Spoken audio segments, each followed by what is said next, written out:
Meu amigo e minha amiga, sobreviventes. Como a perícia da justiça vai tratar agora a incapacidade total e permanente, depois da derrubada desse veto? Como é que será que vai ficar as coisas, hein? Após o veto, né, que foi tentado aí limitar o acesso a benefícios de incapacidade total e permanente, o cenário jurídico e a perícia passou a exigir novas interpretações com condutas mais firmes por parte da justiça. A derrubada do veto aí pelo Congresso Nacional fortaleceu ainda mais o papel das perícias judiciais, que agora tem um papel decisivo na manutenção e reativação de benefícios cessados injustamente pelo INSS. Olha aí, você que sofreu aí uma injustiça. Nesse novo contexto, as perícias judiciais deverão analisar com mais profundidade a realidade clínica, funcional e social desses segurados, considerando também os efeitos práticos do veto que foi derrubado. E a insegurança jurídica temporária que tudo isso gerou. Segurados desmotivados, segurados desacreditados. Quer dizer, os peritos judiciais eles não estão subordinados às diretrizes administrativas do INSS, o que garante aí uma autonomia muito maior e independente na avaliação das condições da saúde desse segurado. Como o veto, né, que buscava restringir o acesso a benefícios duradouros, quer dizer, por longo tempo, muitos segurados de incapacidade total passaram a sofrer com a insegurança, terem seus direitos cortados, revisão sem critérios. É absurdo, né? Bom, agora com a retomada do entendimento pelo Congresso, a Justiça se posiciona, tá? Como barreira de proteção para decisões arbitrárias. As perícias serão pautadas com provas consistentes, laudos clínicos complementares, análises funcionais que comprovem a real impossibilidade do retorno ao trabalho. Nós falamos do veto, né, da derrubada do veto, mas para aquelas pessoas que já são aposentadas por invalidez e esses que estão agora, depois da entrada da derrubada do veto, que estão solicitando aposentadoria por invalidez, que estão solicitando benefício de incapacidade total e permanente. Isso tem uma mudança, um impacto muito grande dentro do INSS, pessoal. E vai impactar não somente o benefício da incapacidade total, mas como a incapacidade temporária, como a perícia do BPC. A Justiça tem orientado os seus peritos a observarem, além das condições clínicas, o histórico laboral, a formação profissional, o grau de escolaridade, a reabilitação, se possível. Isso significa que, no mesmo diante de um laudo que aponte uma melhora clínica, o perito deve levar em conta se o segurado está de fato apto a retornar ao mercado de trabalho, especialmente em casos de baixa escolaridade, idade avançada, que não adianta. A pessoa tem mais de 60 anos, não tem o primeiro grau completo. Ah, mas recuperou a capacidade. Sim, mas como é que você vai colocar de volta essa pessoa no mercado de trabalho? É difícil. E outra, são pessoas muitas vezes que estão afastadas há anos no INSS. E aí você vai chegar com uma carteira de trabalho, concorrendo com uma garotada, e você vai justificar, vamos lá, 10 anos de afastamento do INSS como? Ah, eu era aposentado por invalidez, mas o INSS achou agora que eu estou apto a retornar ao mercado de trabalho. Mesmo com certificado de reabilitação profissional, você acha que as empresas não dão oportunidade. Por quê? Porque as empresas, elas, no pensamento da empresa, se contratar uma pessoa como essa, ela pode voltar a ter o problema que ela tinha e aposentar novamente, e a empresa é obrigada a ficar lá com um contrato suspenso, sem poder ter funcionário nas atividades, vai ter que contratar outro funcionário. Quer dizer, a empresa também. A empresa tem que pensar na sobrevivência dela, né, pessoal? A nova orientação judicial, a perícia não pode mais ser feita apenas com base em exame físico momentâneo, tá? É necessário analisar lá os antigos. Primeiro, porque existem doenças que elas não são... ela tem momento que ela regride, tem momento que ela progride. Se a pessoa vai fazer, por exemplo, a perícia de acordo com a saúde desse segurado naquele momento, que a doença regrediu. E aí? Não tem nada. Né? Nós temos doenças que são assim. Eu não sou médico, viu, pessoal? Não adianta perguntar para mim, mas a gente sabe que existe. Em análise aprofundada, né, com o segurado, vai visar a invalidez, tá? Para que o segurado ele não seja prejudicado nessas análises superficiais que o INSS faz, onde o perito nem olha direito na cara, não examina, não ouve, não vê nada, e chama isso de perícia. Isso é que eu acho um dos maiores absurdos. A pessoa entra dentro da sala, o médico não olha na cara da pessoa, não examina a pessoa, não pergunta como a pessoa está se sentindo, o que ela tem, não olha os tratamentos que a pessoa está fazendo, não olha laudos de especialista, 2, 3 minutos, manda sair da sala e diz que é perícia. É só aqui no Brasil mesmo, pessoal.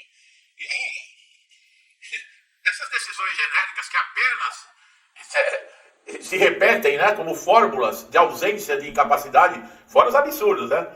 Não, não tem nada, tá curadinho, penteou o cabelo, tava maquiada. Ele tá até gordinho, tá bom. Eu não passo na perícia. Eu tô gordinho. E aí?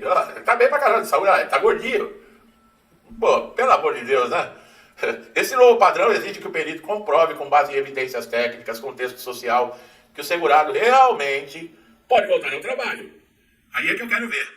As perícias da Justiça passam também a contar com maior controle e monitoramento por parte dos tribunais.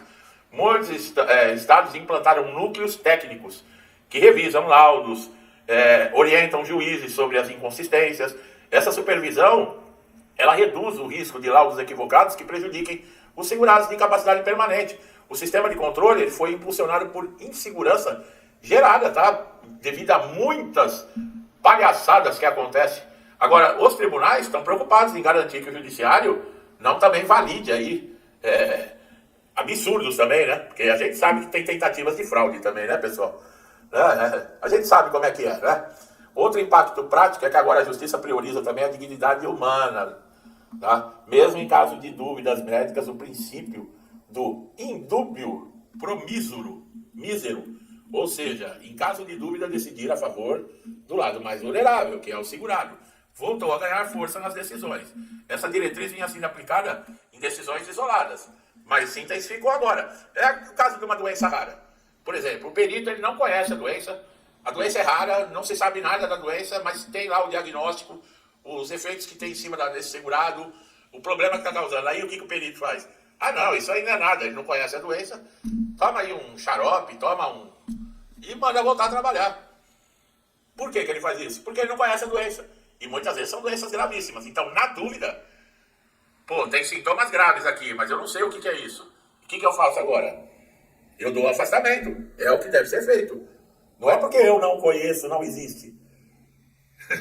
Não é a mesma coisa que a política. Não é porque eu não concordo com a opinião do outro que eu devo matar o outro. Né? Como querem fazer aí alguns, né?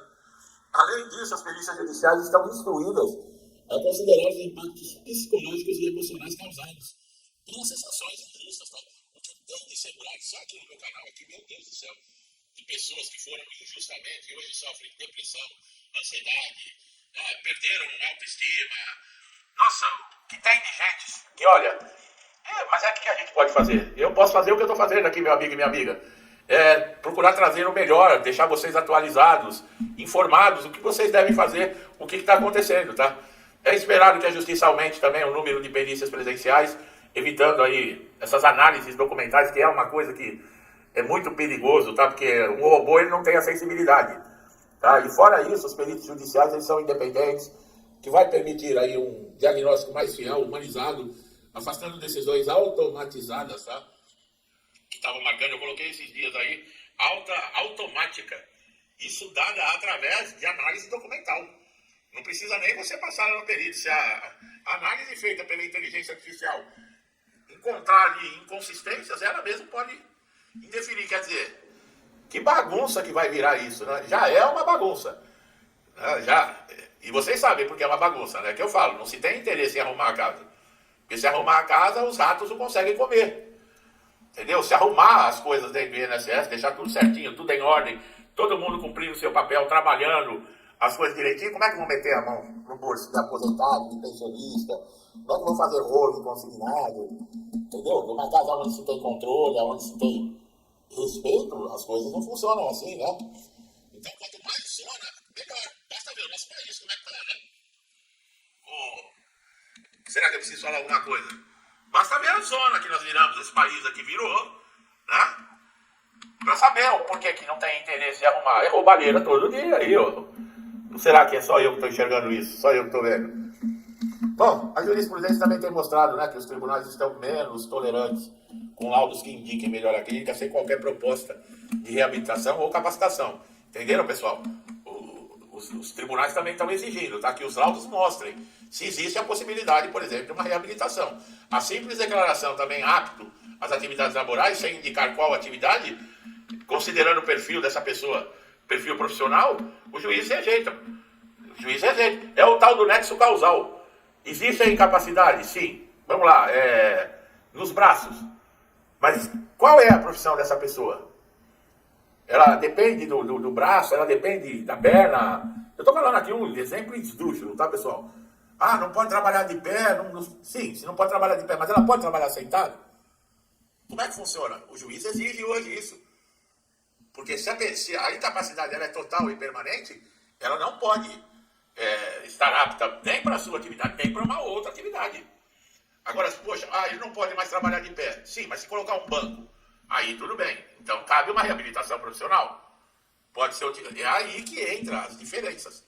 O que eu falo, com o avanço da medicina, com o avanço da tecnologia, muita gente que aposentou antes, há anos atrás, por invalidez, hoje não aposenta mais. Até por questão de amputação. Nós temos próteses, órteses aí que é a mesma coisa, como se fosse movimento de carne e osso mesmo, normal. Ou não é? Avançou a tecnologia e o INSS é responsável num caso desse. Ele pode, nós vamos reabilitar, ele amputou aqui a mão, o braço esquerdo. Só que nós temos que colocar mais, ele volta a trabalhar. O INSS que pague a colocação da órtese, da prótese, seja lá o que for. Entendeu? Então, muita gente que antigamente se aposentou por invalidez, hoje já não aposentaria mais. E os juízes estão de olho nisso. Existe o laudo de incapacidade? Existe, mas qual é a profissão? A incapacidade limita essa pessoa ao quê? Porque também se houver só uma limitação, uma perda de capacidade, já não é mais a incapacidade total e permanente, pessoal. É a incapacidade parcial que gera o auxílio acidente. Então existem diferenças entre incapacidade. É a mesma coisa. Muita gente pede incapacidade temporária e auxílio doença, mas não é auxílio doença, é caso de aposentadoria por invalidez. O segurado pelo desconhecimento, né? Ele não sabe, eu acho que dá para recuperar quando chega lá, o diagnóstico, não, isso não tem recuperação. E aí aposenta por invalidez. Então são fatos, são atualizações que vocês precisam ficar de olho, precisam acompanhar, precisam estar por dentro para saber como faz, quais são os melhores caminhos, se vale a pena ou não, como funciona a justiça, se é todo caso, vocês viram, não é só a incapacidade, tem que se levar em conta idade, grau de escolaridade, tem tudo isso para se levar em conta. O segurado não é um produto feito, industrializado em quantidade. Cada um tem as suas dificuldades, as suas deficiências. Uma doença, ela não é a mesma coisa em todo mundo. A mesma doença, ela tem sintomas diferentes. não é mais grave, o outro é mais leve, o outro tá, sabe? É por aí. Tá bom, meu amigo e minha amiga? Por isso que eu falo, fique ligado aqui no canal. Atualizações necessárias para vocês. Necessárias, para vocês não perderem o prumo aí, tá? E INSS não é para amadores. Guardem isso. Gostou do trabalho? Não deixe de se inscrever no canal, ative o sininho para todas as notificações, que assim você não vai perder nenhum conteúdo, tá? E você, meu amigo e minha amiga, que estão sempre comigo, me incentivando aqui, meu muito obrigado, que Deus abençoe a casa, a vida, a família de vocês, com paz, saúde e prosperidade. Tudo de bom, tá? Tudo que eu desejo para mim e para minha família, eu lhes desejo em dobro. Deixo um forte abraço e até os próximos vídeos.